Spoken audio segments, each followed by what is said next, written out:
Bom, meus irmãos, a graça e a paz, é um prazer estarmos mais uma vez juntos. Amém? Este é mais um culto, mais uma reunião, onde nós temos o prazer de estarmos juntos para, amém, levar a palavra do Senhor. Nós compartilhamos a palavra, amém, através do canal Ponto de Pregações, tá bom? E você pode compartilhar, amém? Indo lá, se inscrevendo naquele canal, amém? E compartilhando também o conteúdo que nós temos colocado ali, tá bom? Não se esqueça de fazer isso, que fazendo assim você vai estar nos ajudando a levar adiante a palavra de Deus, tá bom? O texto referido lá em João, capítulo 3, do versículo 1 a seguir, diz assim: havia entre os fariseus um homem chamado Nicodemos, um dos principais dos judeus.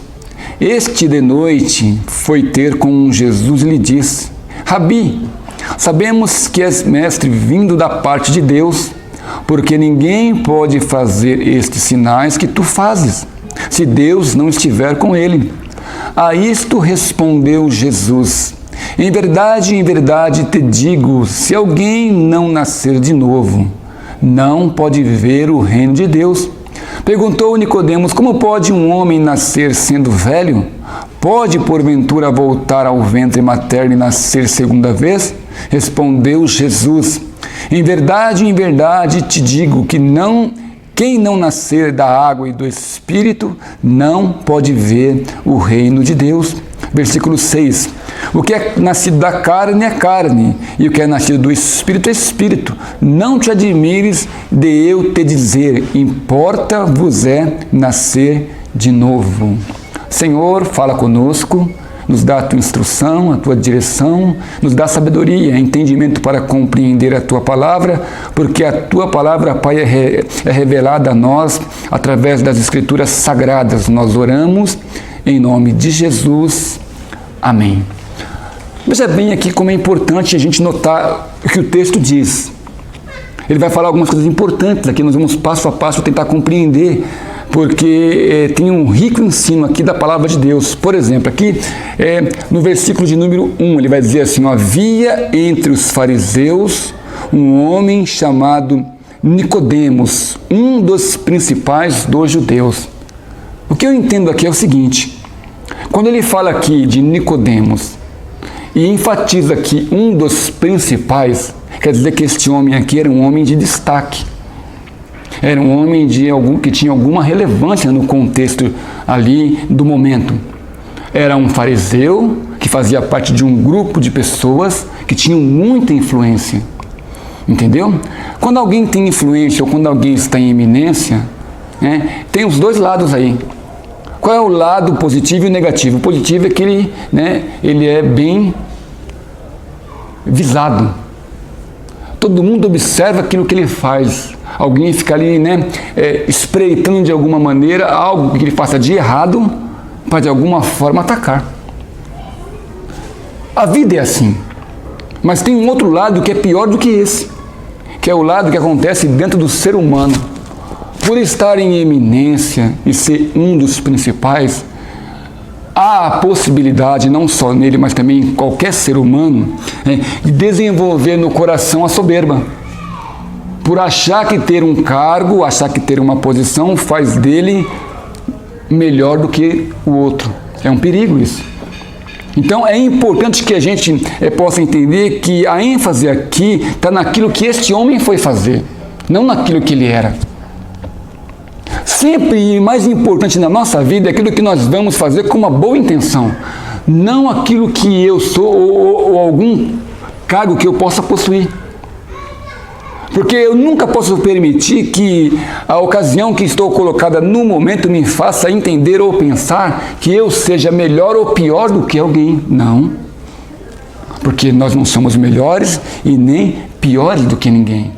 Então esse homem aqui, que era um dos principais dentro do grupo dele, esse homem ele tinha o quê? Um segmento religioso. Uma outra coisa importante aí. O segmento religioso dele fazia com que ele tivesse algumas atitudes que fossem de acordo com a religião. Aí está um grande problema. Porque a concordância com a religião, quer seja ela uma ou outra, faz eu ter um segmento que muitas vezes não é aquele que Deus quer que eu tenha. O que ele fazia aqui? Ele participava de um grupo chamado fariseu. E olha que interessante, foi exatamente esse grupo, o grupo dos fariseus, que era uma religião que tinha nos tempos bíblicos, foi esse grupo que fez toda a estratagema, todo o esquema para crucificar Jesus. Olha que interessante. Então veja bem, a religião e a observância dela com o rigor que ela queria que tivesse sobre ela mesma, fez com que aquele homem tivesse uma postura, né, de acordo com o pensamento de todos aqueles ali. Então ele tinha aqui uma ênfase na vida dele. Então ele fala aqui, ó, havia entre os fariseus um homem chamado Nicodemos, um dos principais judeus. Olha que interessante, no versículo 2 vai dizer aqui, ó, este de noite foi ter com Jesus e lhe disse. Primeira coisa, ele era um dos principais. Falei para você aqui, tem um lado bom e um lado ruim disso. Segundo, ele vai ter de noite com Jesus. Dizem os estudiosos que o fato dele ir à noite tem uma razão disso ter acontecido. Porque na mente dele, indo à noite, ele teria a possibilidade de ser menos visto pelos seus. Ou seja, você vê que então ele tinha alguma reserva, né? Ele tinha alguma defesa para estar com Jesus. E por que ele tinha isso? Porque Jesus ele tinha um destaque. Jesus era alguém muito falado na época. Né? Jesus curou enfermo, Jesus fez coxo andar, cego enxergar, não é isso? Jesus havia até levantado um morto da tumba, de 4 dias morto. Então ele era uma pessoa, né, em eminência. Só que ao mesmo tempo que Jesus era pessoa em eminência, ele também era totalmente contrário a qualquer tipo de religião. Jesus não veio implantar uma religião. Entenda bem, irmãos, a religião é coisa dos homens. Existem várias. Por exemplo, a gente fala aqui do cristianismo, né? Que tem a ramificação no nome Cristo. Mas o cristianismo nada mais é do que também uma religião. Como o islamismo, como o catolicismo, como os vários ismos da vida. Não passa de religião. Entendeu? Quando eu começo a pensar nessa palavra religião, eu tenho que ter muito cuidado para que eu não me torne um religioso e comece a seguir um conceito de religião.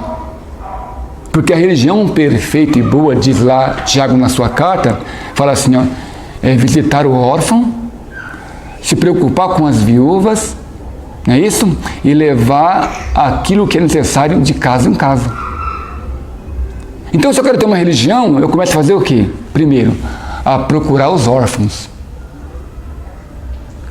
Quando a Bíblia fala órfão na Bíblia, você pensa assim, mas é aquele que perdeu o pai e mãe? Não. Nós somos órfãos. O mundo é órfão, você sabia disso? Os seres humanos são órfãos. Por quê? Porque abandonaram o pai, deixaram o pai. Irmão, entenda bem. Quando Adão peca no Éden, Adão proclama uma bandeira de independência e diz assim, eu me tornei agora autônomo. Eu não tenho mais ninguém que esteja me ditando as regras. O que Deus faz com o ser humano? Deus dita a regra.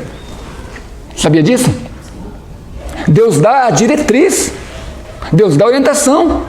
Quem quer seguir Deus e a sua orientação, automaticamente se torna filho dele. Quem rejeita a orientação de Deus e não quer nada com ela, se torna filho sem pai. Porque rejeitou a direção do Pai. Veja bem, a gente fala muito, ensina muito isso para as pessoas, né? A pessoa fala assim, todo mundo é filho de Deus. Engano. Todos são criaturas de Deus, é diferente. Agora, quem são os filhos? Os filhos são os que estão debaixo da orientação do Pai. Aceita a orientação do Pai. Você tem um pai aqui, ele está falando, filho, faz assim, faz ali, não faz isso, faz aquilo outro, e você está obedecendo. Você está realmente debaixo de uma orientação do seu pai. Quando você começa a falar assim, eu não vou fazer isso, vou fazer aquilo, você não está seguindo uma orientação do seu pai. Ou seja, a sua atitude é de um filho sem pai. Um filho sem direção. Quando Nicodemos aqui, ele vem, né, à noite, e ele vai até Jesus, embora ele tenha ido à noite, olha que interessante, ele sinaliza alguma coisa. Entendeu? Porque, veja bem, ainda que eu tenha vergonha, ou ainda que eu tenha alguma defesa contra o ensinamento bíblico, ou ainda que eu tenha aquela reserva de ir à igreja, porque os amigos falam alguma coisa, alguém comenta, e é a igreja, ainda que eu tenha vergonha de andar com a Bíblia, né, debaixo do braço, porque isso acontece muito, à medida que eu tenho uma atitude, pelo menos eu receber a palavra, eu já estou sinalizando uma coisa importante. O quê? Que o meu coração está dando abertura, sinalizando que algo da palavra é importante para mim. O que ele faz aqui é isso. Nicodemos, quando ele vai até Jesus de noite, ele demonstra que aquilo que Jesus faz é surpreendente. Ele vai dizendo 3, Este de noite foi ter com Jesus e disse, Rabi, sabemos que és mestre, vindo da parte de Deus. Olha que interessante, ele reconhece que você veio de Deus. Ninguém pode fazer esses sinais que tu fazes se Deus não estiver com ele. Ou seja, Jesus não ficava apenas nas palavras. Tinha os sinais, as manifestações. Eu entendo, ensino e compreendo, assim, dentro do meu pensamento, e eu passo isso para as pessoas, que os sinais que mais indicam Jesus ser realmente Deus não são os milagres que ele fez, embora tenha feito muitos. O que mais tem que tocar o meu coração não é porque alguém teve a cura de uma chaga, de uma lepra, ou de uma enfermidade, ou que não andava voltou a andar. Esses são sinais externos, sinais visíveis. Mas o maior sinal que eu entendo, que faz com que a pessoa realmente foi tocada por Deus, é quando ela aceita a palavra e o coração dela começa a mudar. Começa a pensar de uma forma diferente com relação à vida, com relação aos relacionamentos que aquela pessoa tem. Houve uma mudança naquele coração. Ele aqui, Nicodemos, ele vai até Deus, por quê? Porque o coração dele já está o quê? Sendo mudado pelaquilo que Jesus está falando e fazendo. Portanto, eu entendo que aqui não são apenas os sinais importantes, embora os sinais, as pessoas sigam os sinais, mas o importante é o que? A transformação do coração. E olha, eu quero expandir isso. Por que você tem que pensar assim? Porque a Bíblia diz que nos finais dos tempos, até o próprio capeta, o próprio Satanás fará sinais e maravilhas que enganarão a muitos. Está vendo o problema aí? Se eu sou aquele que vou atrás de sinal, eu posso ser enganado. Porque o meu inimigo, o inimigo da minha alma, também vai fazer sinal. E se eu sigo o sinal e não a palavra, eu vou ser enganado. Agora, se eu sigo a palavra e eu vejo o sinal, e o sinal ele não é o meu carro-chefe, e a palavra sim é, havendo sinal ou não, eu continuo firme. Porque o que faz eu seguir a Deus não são sinais, e sim a palavra dele. Irmão, isso aqui é tão interessante que Jesus ele faz um comentário que deve nos levar a ter um pensamento sobre o comentário que ele fez. Porque ele fala assim, olha, dentre todos os profetas que houve na terra, e houve muitos, profeta Elias, Eliseu, profeta Daniel, Isaías, vários profetas. E profetas que fizeram sinais maravilhosos. Ele fala assim, existe um profeta que esse é o maior de todos. E esse profeta é João Batista. Ele fala isso. Aí você vai procurar ver o que João Batista fez. Você vai ver na Bíblia que João Batista não fez nem um milagre. Não operou nenhuma cura, não fez nenhum sinal. Mas Jesus fala que ele foi o maior profeta que pisou na terra. Agora, pastor, o que então João Batista fazia? Ele ia para o deserto, e no deserto ele comia gafanhoto e mel silvestre, e só falava uma coisa. Ele falava assim, ó, arrependei-vos, porque vos é chegado o reino de Deus. Andava 1 metro e falava de novo, arrependei-vos, porque vos é chegado o reino de Deus. E ele ficava falando isso.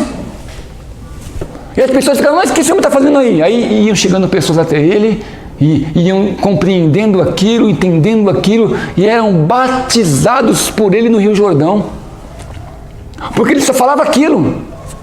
Arrependei-vos, porque vos é chegado o reino de Deus.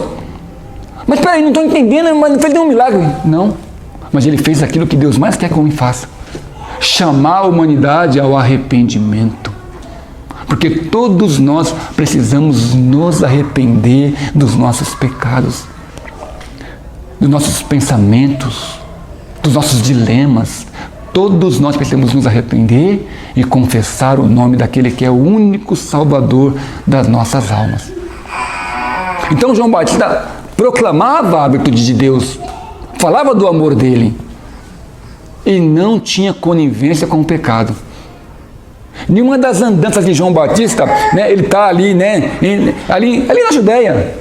Aí está passando o quê? Né, um carro com uma mulher, né, uma princesa em cima, e ali ela está indo, e João Batista vai lá e fala para ela assim, ó, não é lícito que você esteja aí, e com esse homem também não, porque este não é teu marido. Ele vai falar isso para ela. Por que ele fala isso? Porque aquela mulher estava em adultério, havia deixado o marido e estava com, né, o irmão dele, do seu marido, ou seja, traindo o próprio irmão. Ele vai lá e fala na cara da pessoa que estava em pecado. Aquela mulher, né, que estava ali, né, que era a Herodias, ela guardou aquilo no coração.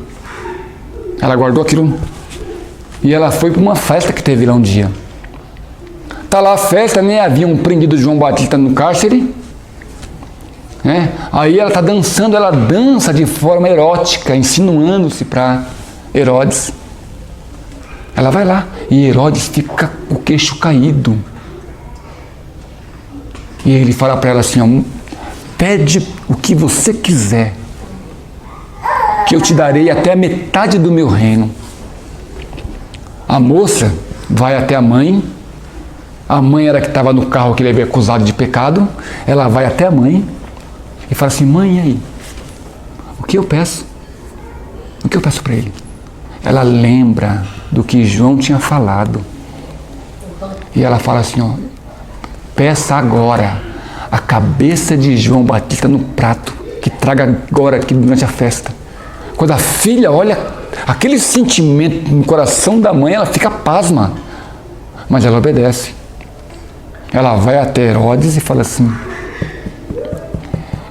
eu quero que você me dê a cabeça de João Batista no prato. Quando ele escuta aquilo, ele fica sem ação. Só que ele não podia negar a palavra, era um rei. O rei falou, pede o que você quiser, que até metade do reino eu te dou. Ela pediu coisa simples, simplesmente a cabeça de um homem que está preso, acusado de uma coisa errada. Ele tem que mandar lá e levar, e cortam a cabeça dele e trazem a cabeça. Aí você fala assim, mas então é esse homem que morreu degolado, esse homem que ficava gritando no deserto, arrependei-vos que vos é chegado o reino de Deus, esse é o maior profeta? Na análise de Jesus, é. Então, não é necessário falar mais nada, porque a análise é de quem? É de Jesus. Você entende como é importante isso? Como é importante que a gente siga a Jesus, obedeça a palavra dentro daquilo que Ele fala que é, e não uma religião diz o que é ou o que não é. Porque eu tenho que ser guiado e direcionado pela palavra de Deus, mais nada. Porque a palavra de Deus é que me dá liberdade. Ela que me liberta. Conhecereis a verdade, e a verdade vos libertará. Entendeu? Ele continua dizendo aqui ainda, no versículo 3. A isto respondeu Jesus: em verdade te digo, se alguém não nascer de novo, não pode ver o reino de Deus. Na Bíblia, toda vez que esse termo vem ali escrito assim, na verdade, significa que Jesus está enfatizando alguma coisa, porque ele fala a mesma palavra duas vezes. É uma ênfase. Ele fala, na verdade, como que eu falo assim, ó, a verdade pura, a verdade cristalina, é o que eu estou dizendo, ou seja, na verdade, eu te digo, ele vai dizer aqui, ó, em verdade te digo, se alguém não nascer de novo, não pode ver o reino de Deus. Está vendo o que ele quer dizer aqui? Ele fala que o homem, quando nasceu, ele nasceu de Deus, mas da vontade da carne. O que significa? É que houve uma relação humana entre um homem e uma mulher, entendeu? Tiveram o coito e geraram uma nova vida. Entendeu? Está ali. Não é isso? Uma nova vida.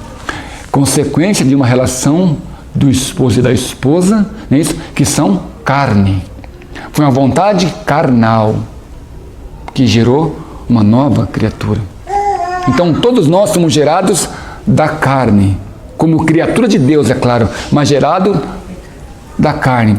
E quando nós geramos da carne um novo ser, por sermos descendentes de Adão, essa semente do pecado está conosco.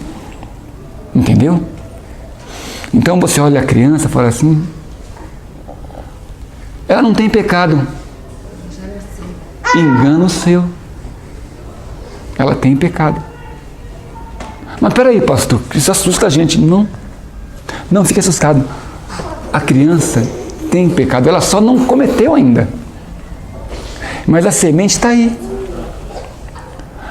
Daqui a pouquinho, ela vai ser rebeldezinha, ela vai ser desobediente, porque tem que manifestar a natureza. Porque senão a Bíblia não é verdadeira. Mas como a Bíblia ela é verdadeira, o pecado está ali. Entendeu?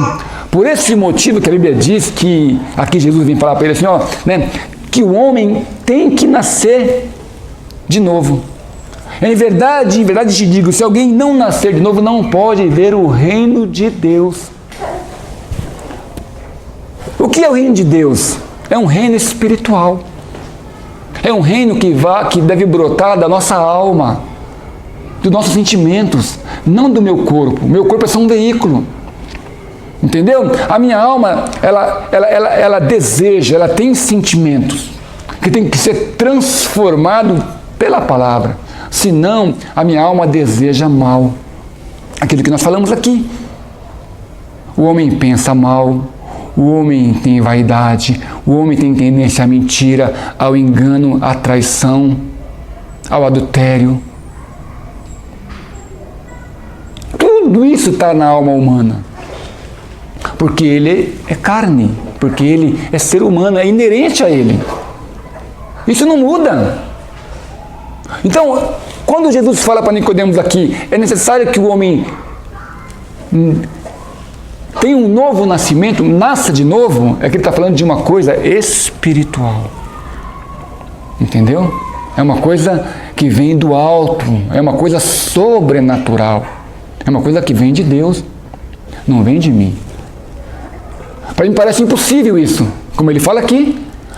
Mas Senhor, não estou entendendo. Vamos compreender direito aqui. Como que pode ser isso? Eu já sou um velho.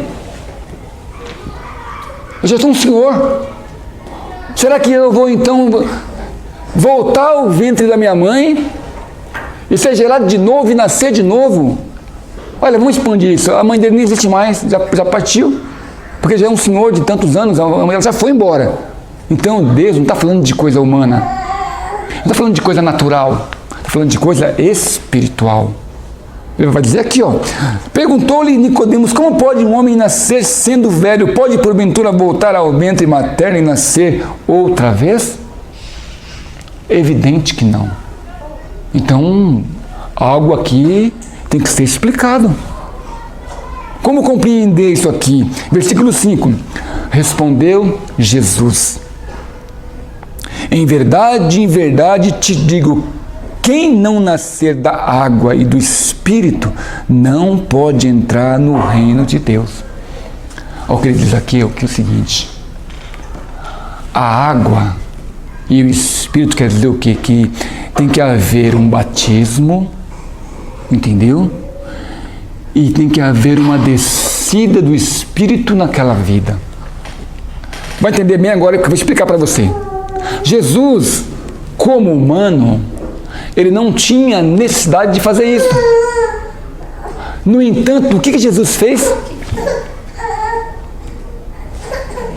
O João Batista está lá batizando pessoas no Jordão. A Bíblia diz que Jesus ele vem descendo o monte, ele desce o monte e chega até João e fala assim: João, me batize. Aí ele fala assim: João, como pode ser isso? Eu batizar o Senhor?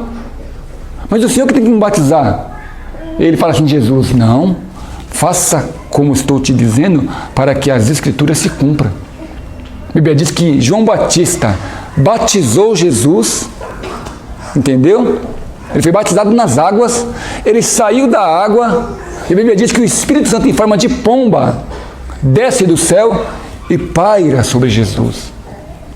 Entendeu? Então ali caracteriza o quê? Que ele foi batizado nas águas e que ele recebeu o Espírito Santo.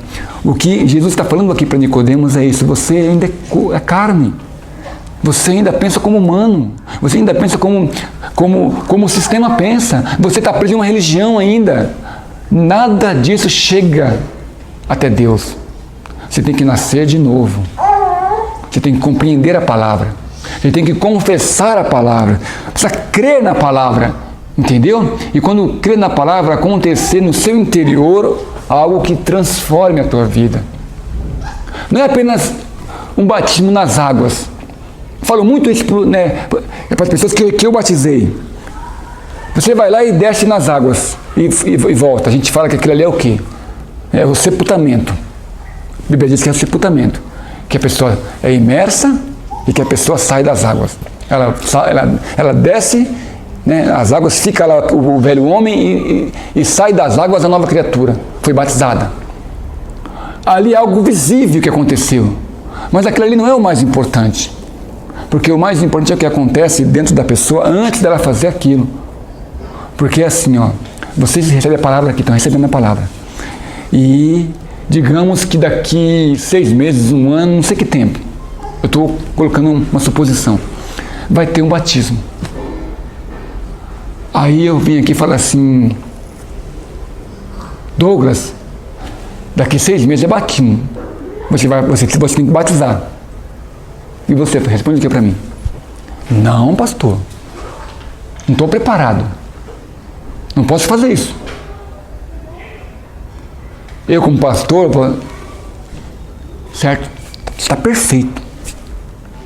Porque é assim que tem que ser. Agora, se daqui a 6 meses, 1 mês ou 2, não importa que tempo, o próprio Douglas, partindo dele, vem até eu e fala assim: pastor, eu estou sentindo algo tão maravilhoso dentro de mim, meu pensamento mudou, a minha forma de ver as coisas, de cuidar do meu filho, de tratar com a minha esposa, no trabalho mudou, eu não sei explicar o que é, mas alguma coisa aconteceu dentro de mim, eu quero me batizar. Aí cumpriu a palavra. Sabe por quê? Porque o que ele vai fazer fora no dia do batismo já aconteceu dentro dele. É algo espontâneo. Ou seja, o que ele está falando aqui para Nicodemos é que há necessidade, Nicodemos, de acontecer algo no seu interior, na sua forma de ver as coisas, de ver a vida. Entendeu? De se comportar diante das situações é diferente. Gente, quem nos sela é Deus. E esse selo vem pela palavra. Lá em Romanos diz assim, ó, a fé vem pelo ouvir e ouvir a palavra. Então não adianta religião. Não adianta seguimento espiritual. Não adianta, irmão. O que adianta, o que resolve o problema do ser humano é o novo nascimento. E esse novo nascimento deve acontecer no seu interior, para depois de você ir descer as águas. Mas então, peraí, pastor, por que então descer as águas? Porque o descer as águas é apenas um testemunho público do que já aconteceu no seu íntimo. Entendeu? É simplesmente assim. O que ele vai dizer aqui é isso. E respondeu Jesus, em verdade, te digo que ninguém pode, quem não nascer da água e do Espírito não pode entrar no reino de Deus. É uma experiência ímpar, é uma experiência pessoal, é uma experiência individual, é de cada um. Por isso que a gente entende que há uma luta tão grande. Você vai entender o que eu quero dizer agora. Uma luta tão grande que você vê a palavra aqui, a palavra toca no teu coração. Com certeza, quando você sair ali embaixo, vai ter situação, ou daqui um dia situação, que vai fazer, que vai contribuir para que você esqueça aquela palavra e você não tome uma decisão. Por que acontece isso? Porque o inimigo das nossas almas, enquanto Deus trabalha de um lado, ele trabalha do outro. Enquanto você recebe a palavra aqui para você tomar uma decisão espiritual, o sistema regido pelo inimigo, que é invisível, trabalha para que você não tome essa decisão.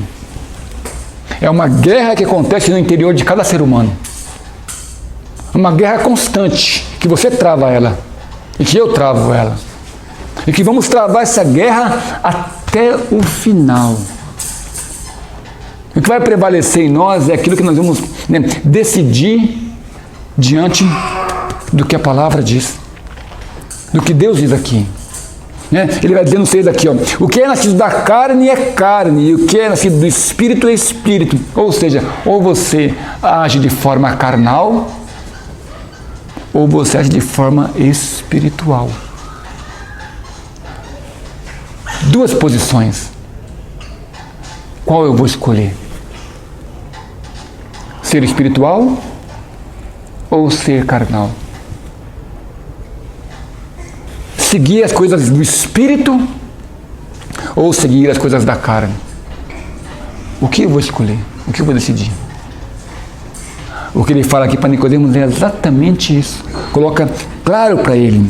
Não te admires de eu te dizer, importa nascer de novo. Aí ele enfatiza e termina. Eu vou encerrar aqui. Ele enfatiza e termina. Importa nascer de novo. Ou seja, a palavra importa é a raiz da palavra importante. De tudo que eu te falei, Nicodemos, nessa conversa que você teve aqui comigo e você veio até mim, uma só coisa é importante. Porque o resto é consequência disso. Você vai continuar sendo carne, vai continuar tendo que comer arroz e feijão, mas você tomou uma decisão importante antes disso. Você confessou o Espírito. Você confessou realmente que é importante para você um novo nascimento. Seguir agora as coisas numa diretriz espiritual. É mais ou menos assim, irmãos. Você vai construir uma casa, entendeu? Como essa casa aqui, você construiu a casa, não é isso?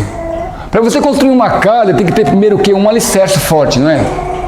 Senão a casa cai, não cai? Falando materialmente, falando na forma carnal. Se você levantou uma casa, e essa casa aqui tem muitos andares acima, né? Subi um bom degraus de escada aí. Essa casa aqui, então ela tem que ter um alicerce para ela não cair, né? Não é assim? Senão ela desaba. Ele fala aqui que o novo nascimento, em cada ser humano, significa você compreender o que deve ter um alicerce para a tua vida. Um fundamento. E esse fundamento não pode ser carnal. Não pode ser tijolo. Porque aí a casa não é mais a casa material. É a casa espiritual. É a casa que Deus construiu. E a casa que Deus construiu é lá que Ele quer morar. E que casa que é essa? A casa é o corpo humano. Ele fala assim, Deus não habita em templos formados por homens. Deus não habita em estruturas. Deus não habita em construções. Não, irmãos. Ele habita na casa que Ele construiu. E essa casa é o quê? Essa casa é o nosso corpo. Entendeu? E esse corpo nada mais é, amém? A minha vida e a tua vida. Que ele ensina assim, ó. Ele tem que ter um alicerce. E esse alicerce é Jesus. É a palavra dele. Que é muito importante que a gente tenha ela em nossa vida. Ele vai terminar exatamente aqui. Não te admires de eu dizer, importa-vos nascer de novo. Eu termino essa reflexão, essa breve palavra, enfatizando isso aqui. Onde nós vamos, o lema é esse: levar as pessoas a uma consciência. É isso, de que enquanto elas não tomarem uma atitude, entendeu? De confessar a palavra, de viver uma vida, construir uma família, construir um segmento a partir desta palavra e ter ela como base para a vida, ela vai continuar tendo ainda, infelizmente, toda a influência do sistema, que é inevitável. Não se engane. A Bíblia diz assim, ó, o mundo jaz no maligno. Olha que interessante. Quando ele fala o mundo, é todo ser criado. Quando fala jaz no maligno, quer dizer o quê? Que eles estão no mal. Querendo eles ou não. Queira ou não. Estão no mal. Porque estão fazendo parte do sistema. Você já reparou isso? Aonde você vai, o sistema está ali? O sistema da mentira, da vaidade, do engano. E nós, como cristãos, devemos começar a ponderar isso aí.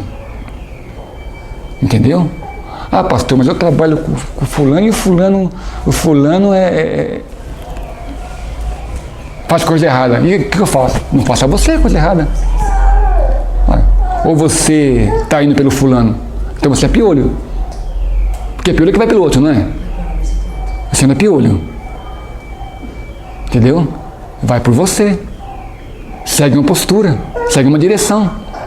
Se o mundo e o sistema tem a direção do mal e Deus tem a direção do bem, olha, opte por Deus. Entendeu? Decida pelo bem. Eu falei na mensagem de domingo, não foi, Tiago? Está lá na mensagem de domingo. Eu falei que Deus separou, no deserto, separou as 12 tribos. Colocou 6 no monte e 6 no outro monte. O Monte Ebal e o Monte Gerizim. Os 2 montes. Detalhe, os 2 montes eram montes secos, não tinha vegetação nenhuma, nada que você plantasse lá ia nascer alguma coisa, não tem. Ele colocou 12, 6 num lugar e 6 em outro. E falou assim, aqueles que me obedecer aqui nesse monte serão abençoados. O que me desobedecer serão amaldiçoados. A bênção ia ser decorrente não do monte, porque os 2 é seco. Não é o lugar, não é o monte. Esqueça o monte. Mas em um monte ou em outro, a bênção ia ser, ela ia decorrer da atitude das pessoas no monte. Entendeu? Então você fala assim, difícil, hein? Esse mundo é terrível. A mentira está aí, o roubo está aí, todo mundo rouba, não vou roubar também? E aí? Entendeu? Depende de você. O mundo está aí, Você vai seguir o padrão do mundo? Você vai escolher o mal ou você vai escolher o bem? Você está no mundo, mas você não faz parte dele. Escolheu o bem. Ele fala assim: eu te proponho hoje a vida e a morte. Escolha a vida e viva. A vida é com Deus. A Bíblia nos diz lá que Jesus é o caminho, a verdade e a vida.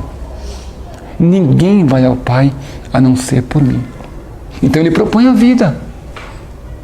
Lá em João 10, eu vou terminar aqui, que senão eu vou falar a noite toda. Lá em João 10, está escrito assim, ó, e o diabo veio para roubar, matar e destruir.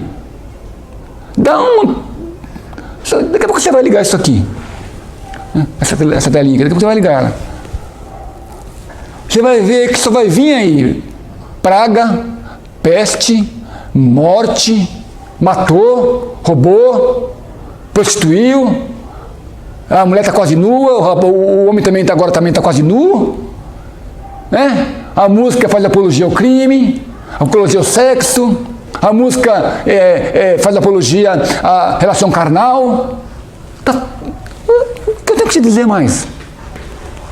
Gente, a gente tem que saber. O próprio sistema não fala para falar para a gente. E nós somos engolidos por ele. A ignorância aí, está vendo como falta Deus? Porque eu sou vítima do sistema e eu estou lá dançando sem música.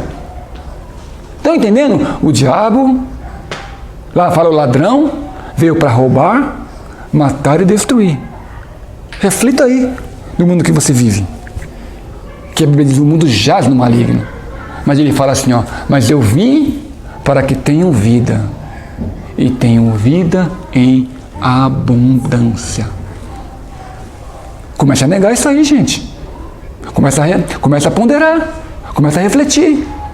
Começa a trazer valores, entendeu? Contrário a isso aí. Porque depende só de você. Hoje eu vim aqui só dar uma notícia. Amanhã você vai sair para trabalhar. Você, sua filha está aí. Um adolescente está aí. Está ali com outros adolescentes. O que ela vai ouvir? Qual é o assunto? Pensa. Entendeu? Porque quando você segue o bem, quando você segue a verdade, você pode ver que o sistema, ele ou se afasta de você ou te critica. É um sinal. Sinal bom. Sinal que você está entendendo que você não faz parte daquilo. Isso é muito bom. Ora, então acorda. E fica atento. Não te admires de eu te dizer, importante é nascer de novo. Amém? Importante é nascer de novo, nascer para Deus. Entendeu? Começar a colocar esse alicerce em tua vida. Entendeu? Porque essa casa aí não foi feita por ninguém ou por alguém. Foi feita por Deus. E essa casa aí que é o seu corpo, que esse corpo aqui também é morada de Deus. Entendeu? Que essa casa venha a ser o quê?